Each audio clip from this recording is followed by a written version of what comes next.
This is Questing for Inspiration, and today I embarked on a noble quest indeed. But first, a train ride with me looking moodily out of the window. My goal was to walk from Colwyn Bay to Llandudno, visiting the Wetherspoons in both towns as delightful bookends to my adventure. I disembarked my train and immediately started sightseeing before heading outside to get my bearings. Luck had it that the Wetherspoons was about 30 seconds away. The picture house is a converted cinema with an Art Deco and ancient Greek vibe. I was impressed with its decorations, and I love that Spoons tends to find themselves conserving these old buildings that would otherwise be derelict or flats. I was shocked, however, at the lack of both breakfast wraps and black pudding in stock, but made adjustments. I finished quickly and headed out for a quick look around Colwyn Bay, a mixture of old and new buildings lining my route, and it was before 9 AM, so it wasn't exactly busy out, and I loved the metal and glass framework outside businesses on the high street. It wasn't long until I'd seen enough closed shops and made a beeline for the beach, very aware that the temperature was set to soar above 20 degrees at lunchtime, so I was in a bit of a hurry to be done by then. It's 8:59 and 16 degrees with a cool breeze as I set off down the promenade. First benchmark is an interesting looking building that I can see ahead. Now, I don't like sand. It's coarse, it's rough, it's irritating, and it gets everywhere. But I journeyed down the steps and tried my hand at sand-based thumbnail art anyway, and quickly decided that it was a lost cause. It wasn't long until I headed back to solid ground for the sake of making good time.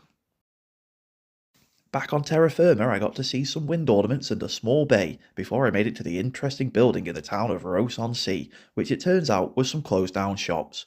A little more walking revealed the next landmark of interest, the Little Orme, smaller sibling of the Great Orme at Llandudno. I tried to just power on here, but did stop for a little walking influencer shot. I didn't do any more like it, so let's just take a moment to appreciate it.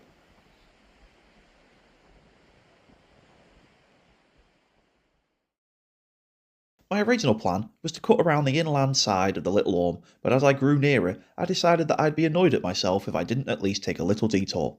So I cut in past a co-op and took myself through some suburbs to go off-road again.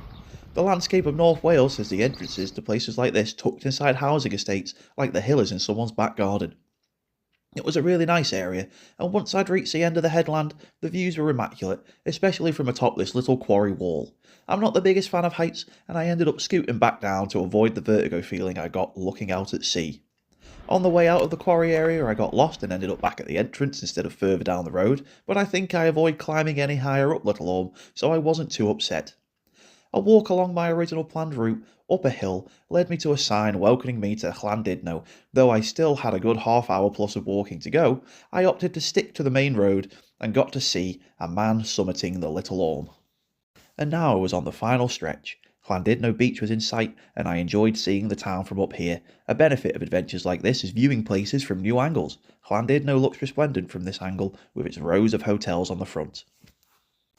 The only thing worse for walking than a sandy beach is a stony one. At least sand is kind of soft on your feet. I did attempt to walk the stones, but gave up swiftly. At this late stage in the walk, I was frothing at the mouth for a pint, but opted for a jaunt along the pier first to showcase one of the two main landmarks in the town, the other being the Great Orme, which I refused to climb. The pier made bad footage, which was annoying. It was busy, and I was doing my best not to record anyone in any real detail on the day, so of course it went badly. I trudged back down the pier, fully ready for my pint. Finally, though, my quest was drawing to an end. The Palladium was in sight, a Wetherspoons in an old theatre. The time of arrival was 11:46 AM, so 2 hours and 47 minutes after I hit the beach in Colwyn Bay. Inside are remnants of its old theatre heritage, and seating on what would have been the stage. But after a long hot walk, all I really wanted to see was my cheap beer. All that remains to be said is please like and subscribe, and as a thank you for watching, have some B-roll footage of the waves hitting the beach. As always, keep on questing.